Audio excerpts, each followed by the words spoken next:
ಡಾಲಾಯ್ತ್ ಅವರ ಸಾರಥ್ಯದಲ್ಲಿ the Friday times news. ಸಂಸದ ಪ್ರಜ್ವಲ್ ರೇವಣ್ಣನನ್ನು ಶಿಕ್ಷಿಸುವಂತೆ ಆಗ್ರಹಿಸಿ ಮೇ 13ರಂದು ಕೆಆರ್ಎಸ್ ಹಾಸನ ಚಲೋ. ಜನರಿಗೆ ನ್ಯಾಯವನ್ನ ನಿರ್ಭೀತಿಯಿಂದ ಒದಗಿಸಬೇಕಾದ ಜನಪ್ರತಿನಿಧಿಗಳು ಮಾಡಿರುವ ಲೈಂಗಿಕ ಪ್ರಕರಣಗಳನ್ನು ವಿರೋಧಿಸೋಣ. ಪ್ರಜ್ವಲ್ ರೇವಣ್ಣ ವಿದೇಶಕ್ಕೆ ಹೋಗುವ ಮುನ್ನಾ ದಿನ ನಮ್ಮ ಪಕ್ಷದಿಂದ ಸ್ಥಳೀಯ ಠಾಣೆಯಲ್ಲಿ ಪ್ರಕರಣ ದಾಖಲಿಸಿದ್ದರು. ಪ್ರಜ್ವಲ್ನನ್ನ ಬಂಧಿಸುವಲ್ಲಿ ವಿಫಲವಾಗಿದೆ ಎಂದು ಕೆಆರ್ಎಸ್ ಪಕ್ಷದ ಜಿಲ್ಲಾ ಪ್ರಧಾನ ಕಾರ್ಯದರ್ಶಿ ವೀರನಗೌಡ ಮೊಗ್ನೂರ್ ತಿಳಿಸಿದರು. ನಗರದ ಪತ್ರಿಕಾ ಭವನದಲ್ಲಿ ಸುದ್ದಿಗೋಷ್ಠಿ ನಡೆಸಿ ಮಾತನಾಡಿದ ಅವರು, ಸಂಸದ ಪ್ರಜ್ವಲ್ ರೇವಣ್ಣನನ್ನ ಶಿಕ್ಷಿಸುವಂತೆ ಆಗ್ರಹಿಸಿ ಪ್ರತಿಭಟಿಸಲು ಮೇ 13ರಂದು ಹಾಸನ ಹಾಗೂ ರಾಜ್ಯದ ಇತರೆ ಜಿಲ್ಲೆಯ ಜನರಲ್ಲಿ ಮನವಿ ಮಾಡಿದ ಅವರು, ಗದಗ ಜಿಲ್ಲೆಯಿಂದ ಪ್ರತಿಭಟನೆಯಲ್ಲಿ ಸುಮಾರು 10 ಜನ ಭಾಗಿಯಾಗುವುದಾಗಿ ತಿಳಿಸಿದರು. ಪತ್ರಿಕಾಗೋಷ್ಠಿ ವೇಳೆ ಕೆಆರ್ಎಸ್ ಪಕ್ಷದ ಜಿಲ್ಲಾ ಕಾರ್ಯದರ್ಶಿ ಖಾದರ್ ತೆಕ್ಕಲಕೋಟಿ, ಗದಗ ತಾಲೂಕಾ ಅಧ್ಯಕ್ಷ ಅನಿಲ್ ಅರಗಂಜಿ, ಎಸ್ಎನ್ ಪಾಟೀಲ್, ಫಾರೂಕ್ ಕಟ್ಟಿಮನಿ, ಖಾನ್ ಸಾಬ್, ಆರಿಫ್ ಮುಳುಗೋನ್ ಸೇರಿದಂತೆ ಇತರರು ಇದ್ದರು. ಇವತ್ತು ನಾವು ಕರ್ನಾಟಕ ರಾಷ್ಟ್ರ ಸಮಿತಿ ಪಕ್ಷದಿಂದ ಗದಗ ಪತ್ರಿಕಾ ಭವನದಲ್ಲಿ ಪತ್ರಿಕಾಗೋಷ್ಠಿಯ ಉದ್ದೇಶ ಏನಪ್ಪಾ ಅಂತಂದ್ರೆ, ಕರ್ನಾಟಕ ರಾಷ್ಟ್ರ ಸಮಿತಿ ಪಕ್ಷದಿಂದ ಅಬಲೆಯರನ್ನ ಗೌರವಿಸೋಣ, ಅತ್ಯಾಚಾರಿಗಳಿಗೆ ತಕ್ಕ ಶಾಸ್ತ್ರಿ ಮಾಡೋಣ ಅಂತಕ್ಕಂಥ ವಿಚಾರವಾಗಿ ಹಾಸನ್ ಚಲೋ ಅಂತಕ್ಕಂಥ ಒಂದು ಪ್ರತಿಭಟನೆಯನ್ನು ನಮ್ಮ ಪಕ್ಷ ಹಮ್ಮಿಕೊಂಡಿದೆ. ಸಂಸದ ಪ್ರಜ್ವಲ್ ರೇವಣ್ಣ ತನ್ನ ಬಳಿ ಇರ್ತಕ್ಕಂಥ ಏನು ಅಧಿಕಾರವನ್ನ ದುರುಪಯೋಗಪಡಿಸಿಕೊಂಡು ಹಾಸನ ಜಿಲ್ಲೆಯ ನೂರಾರು ಮಹಿಳೆಯರನ್ನ ತನ್ನ ವೈಯಕ್ತಿಕ ಕೃಷಿಗೆ ಲೈಂಗಿಕವಾಗಿ ಶೋಷಣೆ ಮಾಡಿಕೊಂಡಿರ್ತಕ್ಕಂಥದ್ದನ್ನ ಈಗಾಗಲೇ ರಾಜ್ಯದ ಜನತೆ ಮತ್ತು ದೇಶದ ಜನತೆ, ಅಂತಾರಾಷ್ಟ್ರೀಯ ಮಟ್ಟದಲ್ಲಿ ಕೂಡ ನಮ್ಮ ರಾಜ್ಯದ ಮಾನ ಮರ್ಯಾದೆಯನ್ನ ಹಾಳು ಮಾಡಿರ್ತಕ್ಕಂಥದ್ದನ್ನ ಈಗಾಗಲೇ ನೀವು ನೋಡಿದಿರಿ. ಅದೇ ವಿಚಾರವಾಗಿ ಈ ಪ್ರಕರಣದಲ್ಲಿ ಜವಾಬ್ದಾರಿಯುತವಾದಂತಹ ಸ್ಥಾನದಲ್ಲಿರ್ತಕ್ಕಂಥ ಏನು ನಮ್ಮ ರಾಜ್ಯದ ಸಂಸದ ಪ್ರಜ್ವಲ್ ರೇವಣ್ಣ ಸಹಾಯ ಕೋರಿ ಬಂದಂತಹ ಮಹಿಳೆಯರಿಗೆ ಲೈಂಗಿಕ ಶೋಷಣೆಯನ್ನ ಮಾಡಿರ್ತಕ್ಕಂಥದ್ದು ಹಾಗೂ ಇದನ್ನ ನಾಗರಿಕ ಸಮಾಜ ಸೂಕ್ಷ್ಮವಾಗಿ ಅರ್ಥ ಮಾಡಿಕೊಳ್ತಕ್ಕಂಥ ಸಂದರ್ಭ ಇವತ್ತು ಬಂದಿದೆ ಅಂತ ಈ ಸಂದರ್ಭದೊಳಗೆ ನಾನು ಹೇಳ ಬಯಸ್ತಾ ಇದ್ದೇನೆ. ಸಂತ್ರಸ್ತ ಮಹಿಳೆಯರ ಕುಟುಂಬಸ್ಥರು, ಸಂಬಂಧಿಕರು ಹಾಗೂ ಹಾಸನ ಜಿಲ್ಲೆಯ ಸಮಸ್ತ ನಾಗರಿಕರು ಈ ವಿಚಾರವಾಗಿ ಒಂದು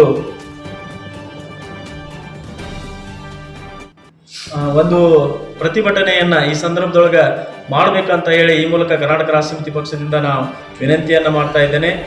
ಪ್ರಜ್ವಲ್ ಎಸಗಿರುವಂತಹ ದುಷ್ಕೃತ್ಯಗಳು ಕೇವಲ ಪ್ರಭಾವಿ ಕೌಟುಂಬಿಕ ಹಿನ್ನೆಲೆಯ ರಾಜಕೀಯವಾಗಿ ಗೊತ್ತು ಗುರಿ ಇಲ್ಲದ ವ್ಯಕ್ತಿಗಳನ್ನ ರಾಜಕೀಯ ಪಕ್ಷಗಳು ಚುನಾವಣೆ ನಿಲ್ಲಿಸಿ ವಾಮ ಮಾರ್ಗದಲ್ಲಿ ಚುನಾವಣೆ ಗೆಲ್ಲುವ ಕಾರಣಗಳಿಂದಾಗಿಯೇ ನಡೆಯುತ್ತಿರುವುದನ್ನು ನಾವು ಗಮನಿಸಬೇಕು.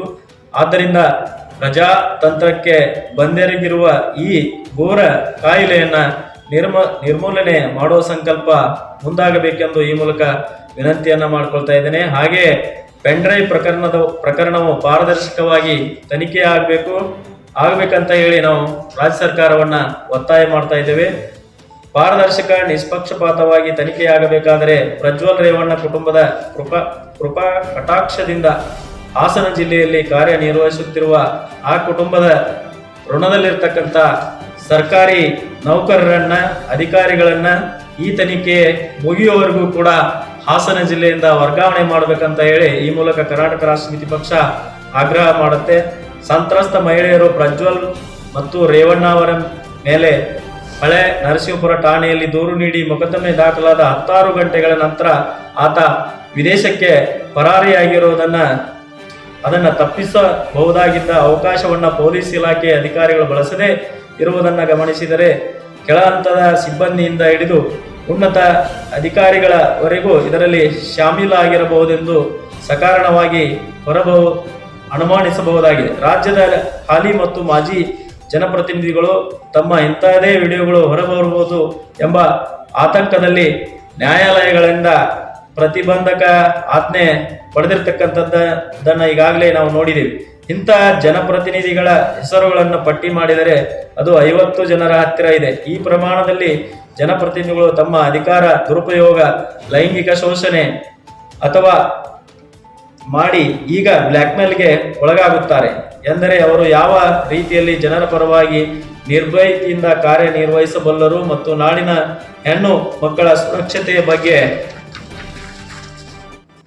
ಎಂಬ ಸಂದೇಹ ಕಾಡ್ತಾ ಇದೆ. ಇದು ಕೇವಲ ರಾಜಕಾರಣಿಗಳು ಮಾತ್ರ ಒಳಗೊಂಡಿರುವ ವಿಚಾರ ಮಾತ್ರವಲ್ಲ, ಅಧಿಕಾರಿಗಳು ಮತ್ತು ಖಾಸಗಿ ವಲಯದಲ್ಲಿ ಉನ್ನತ ಸ್ಥಾನದಲ್ಲಿರುವವರು ಕೂಡ ಇದೇ ರೀತಿ ಮಹಿಳೆಯರ ಮೇಲೆ ಶೋಷಣೆ ನಡೆಸ್ತಾ ಇದ್ದಾರೆ. ಇಂತಹ ಪ್ರಕರಣಗಳು ಮುಂದಿನ ದಿನಗಳಲ್ಲಿ ನಡೀಬಾರದು ಮತ್ತು ನಾಡಿನ ಮಹಿಳೆಯರ ಸುರಕ್ಷತೆಯಿಂದ ಇರಬೇಕೆಂದರೆ ಪ್ರಜ್ವಲ್ ರೇವಣ್ಣ ಪ್ರಕರಣದಲ್ಲಿ ಅತ್ಯಾಚಾರಿ ಮತ್ತು ಈ ಕೃತ್ಯಗಳಲ್ಲಿ ಸಹಕರಿಸಿದವರಿಗೆ ಹಾಗೂ ವಿಡಿಯೋಗಳನ್ನ ಹರಿಬಿಟ್ಟವರು ಸೇರಿ ತನಿಖೆಗೆ ಒಳಪಡಬೇಕು ಮತ್ತು ಹಾಗೆಯೇ ಅತ್ಯಾಚಾರಿ ತನಿಖೆ ನಡೆಸುತ್ತಿರುವ ಸರ್ಕಾರದ ಬಗ್ಗೆಯೂ ಸಂದೇಹಗಳಿದ್ದು ನ್ಯಾಯಯುತವಾದಂತಹ ತನಿಖೆ ನಡೆಯುತ್ತದೆ ಮತ್ತು ಸಂತ್ರಸ್ತರಿಗೆ ನ್ಯಾಯ ಸಿಗುತ್ತದೆ ಎಂಬ ಭರವಸೆ ಇಲ್ಲ. ಆದ್ದರಿಂದ ಈ ತನಿಖೆಯನ್ನ ನ್ಯಾಯಾಂಗದ ಉಸ್ತುವಾರಿಯಲ್ಲಿ ನಡೆಸಬೇಕು ಅಂತ ಹೇಳಿ ಈ ಮೂಲಕ ಕರ್ನಾಟಕ ರಾಷ್ಟ್ರ ಸಮಿತಿ ಪಕ್ಷ ಆಗ್ರಹ ಮಾಡುತ್ತೆ. ಇವೆಲ್ಲವೂ ಆಗ್ರಹಿಸಿ ಕೆಆರ್ಎಸ್ ಪಕ್ಷವು ದಿನಾಂಕ 13/5/2024 ಅಬಲೆಯರನ್ನ ಗೌರವಿಸೋಣ, ಅತ್ಯಾಚಾರಿಗಳಿಗೆ ತಕ್ಕ ಶಾಸ್ತ್ರಿ ಮಾಡೋಣ ಅಂತಕ್ಕಂಥ ವಿಚಾರವಾಗಿ ಹಾಸನ್ ಚಲೋ ಕಾರ್ಯಕ್ರಮವನ್ನ ಹಮ್ಮಿಕೊಂಡಿದೆ. ಈ ಪ್ರತಿಭಟನೆಗೆ ರಾಜ್ಯದ ಜನರ ಬೆಂಬಲ ನೀಡಬೇಕಂತ ಹೇಳಿ ಈ ಮೂಲಕ ನಾನು ವಿನಂತಿಯನ್ನ ಮಾಡ್ಕೊಳ್ತಾ ಇದ್ದೇವೆ. ಪ್ರಸ್ತುತ ಪ್ರಜ್ವಲ್ ರೇವಣ್ಣ ಪ್ರಕರಣದಲ್ಲಿ ಪ್ರಥಮವಾಗಿ ದೂರು ಸಲ್ಲಿಸಿದ್ದೇ ಕೆಆರ್ಎಸ್ ಪಕ್ಷ. ಈ ಪ್ರಕರಣ ನಮ್ಮ ಗಮನಕ್ಕೆ ಬಂದ ತಕ್ಷಣ ದಿನಾಂಕ 27/4/2024 ಪಕ್ಷದ ರಾಜ್ಯ ಉಪಾಧ್ಯಕ್ಷರಾದ ಲಿಂಗೇಗೌಡ SH ಅವರು ಹೊಳೆ ನರಸೀಪುರದ ಪೊಲೀಸ್ ಠಾಣೆಯಲ್ಲಿ ಮತ್ತು ಜಿಲ್ಲಾ ಪೊಲೀಸ್ ವರಿಷ್ಠಾಧಿಕಾರಿಗಳಿಗೆ ದೂರು ಸಲ್ಲಿಸಿದ್ದರು. ನಮ್ಮ ದೂರಿನ ಆಧಾರದ ಮೇಲೆ ತತ್ಕ್ಷಣ ಕ್ರಮ ಕೈಗೊಂಡಿದ್ದರೆ ಪ್ರಜ್ವಲ್ ರೇವಣ್ಣ ವಿದೇಶಕ್ಕೆ ಹೋಗುವುದನ್ನ ತಪ್ಪಿಸಬಹುದಾಗಿತ್ತು. ಈ ಪ್ರಕರಣ ಮೊದಲು ದೂರು ದಾಖಲಾಗಿದ್ದು 28/4/2024. ಆದರೆ ನಮ್ಮ ಪಕ್ಷ ದೂರು ನೀಡಿದ್ದು 27/4/2024.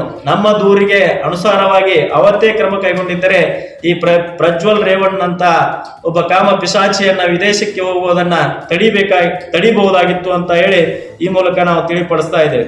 ಈ ಮೂರು ಪಕ್ಷಗಳಿಗೆ ಕೇವಲ ರಾಜಕೀಯ ಲಾಭ ಪಡೆಯುವ ದುರುದ್ದೇಶದಿಂದ ಈ ಪ್ರಕರಣವನ್ನ ಬಳಸ್ಕೊಳ್ತಾ ಇದ್ದಾರೆ ಅಂತಕ್ಕಂಥ ವಿಚಾರವನ್ನು ಈ ಸಂದರ್ಭದೊಳಗೆ ನಾವು ಬಯಸ್ತಾ ಇದ್ದೇವೆ. ಈ ಪಕ್ಷಗಳಿಗೆ ಮಹಿಳೆಯರ ಸುರಕ್ಷತೆ, ಗೌರವಕ್ಕೆ ಆದ್ಯತೆ ಕೊಡೋದಿಲ್ಲ ಅಂತಕ್ಕಂಥ ವಿಚಾರ ಕೂಡ ಈಗಾಗಲೇ ಗೊತ್ತಾಗಿದೆ. ಈ ಪ್ರಕರಣವು ರಾಜ್ಯದ ಮಾನ ಮರ್ಯಾದೆಯನ್ನು ಅಂತಾರಾಷ್ಟ್ರೀಯ ಮಟ್ಟದಲ್ಲಿ ಹರಾಜು ಹಾಕಿರ್ತಕ್ಕಂಥದ್ದನ್ನ ಈಗಾಗಲೇ ನೀವೆಲ್ಲರೂ ನೋಡಿರ್ತಕ್ಕಂಥ ವಿಚಾರ. ಇನ್ನು ರಾಜ್ಯದ ಇತರ ರಾಜಕಾರಣಿಗಳು, ಅಧಿಕಾರಿಗಳ ಪ್ರಕರಣಗಳು ಬಹಿರಂಗವಾದರೆ ಅದರ ಪರಿಣಾಮಗಳನ್ನು ಊಹಿಸಿಕೊಳ್ಳಲು ಕೂಡ ಸಾಧ್ಯವಿಲ್ಲ. ಇಂಥ ಪ್ರಕರಣಗಳು ಮತ್ತೆ ಮರುಕಳಿಸಬಾರದು ಅಂತ ಹೇಳಿ ನಮ್ಮ ಕರ್ನಾಟಕ ರಾಷ್ಟ್ರ ಸಮಿತಿ ಪಕ್ಷ ಈ ಮೂಲಕ ಆಗ್ರಹ ಮಾಡುತ್ತೆ. ಈಗಾಗಲೇ JCB ಪಕ್ಷಗಳಂತೆ ನಾವು ಕರಿತಾ ಇದ್ದೇವೆ, JDS, ಕಾಂಗ್ರೆಸ್, BJP ಈ ಪಕ್ಷಗಳ ನಾಯಕರು ಮತ್ತು ಅವರ ಮಕ್ಕಳ ರಾಸಲೀಲೆ ಸಿಡಿಗಳು ಹಲವಾರು ಬಗೆಯಲ್ಲಿ ಇದಾವೆ ಅಂತಕ್ಕಂಥ ವಿಚಾರ ಈಗಾಗಲೇ ರಾಜ್ಯದ ಜನಕ್ಕೆ ಮತ್ತು ನಮಗೂ ಕೂಡ ತಿಳಿದಿರ್ತಕ್ಕಂಥ ವಿಚಾರ. ಅವುಗಳನ್ನ ಕೋರ್ಟ್ ಮುಖಾಂತರ ತಡೆದು ಅದನ್ನ ಪ್ರಸಾರ ಮಾಡಬಾರ್ದು ಅಂತಕ್ಕಂಥ ವಿಚಾರದೊಳಗೂ ಕೂಡ ಕೋರ್ಟ್ ಮುಖಾಂತರ ತಡೆ ಹಿಡಿದಿರ್ತಕ್ಕಂಥದ್ದನ್ನ ನಾವು ನೋಡಿದ್ದೇವೆ. ಅದಕ್ಕೆ ನಮ್ಮ ಕರ್ನಾಟಕ ರಾಷ್ಟ್ರ ಸಮಿತಿ ಪಕ್ಷ ದಿನಾಂಕ 13/5/2024 ಹೊಳೆ ನರಸೀಪುರದಲ್ಲಿ ಹಾಸನ್ ಚಲೋ ಅಂತಕ್ಕಂಥ ಒಂದು ಚಳುವಳಿಯನ್ನ ಈ ಪ್ರಜ್ವಲ್ ರೇವಣ್ಣ ಏನು ಅತ್ಯಾಚಾರಿ ಕಾಮ ಪಿಶಾಚಿಯನ್ನ ಕೂಡಲೇ ಬಂಧನ ಮಾಡಬೇಕು ಮತ್ತು ನಿಷ್ಪಕ್ಷಪಾತವಾಗಿ ತನಿಖೆ ನಡೆಸಬೇಕು ಅಂತ ಹೇಳಿ ಈ ಮೂಲಕ ಕರ್ನಾಟಕ ರಾಷ್ಟ್ರ ಸಮಿತಿ ಪಕ್ಷ ನಮ್ಮ ಗದಗ ಜಿಲ್ಲಾ ಘಟಕ ಆಗ್ರಹ ಮಾಡುತ್ತೆ.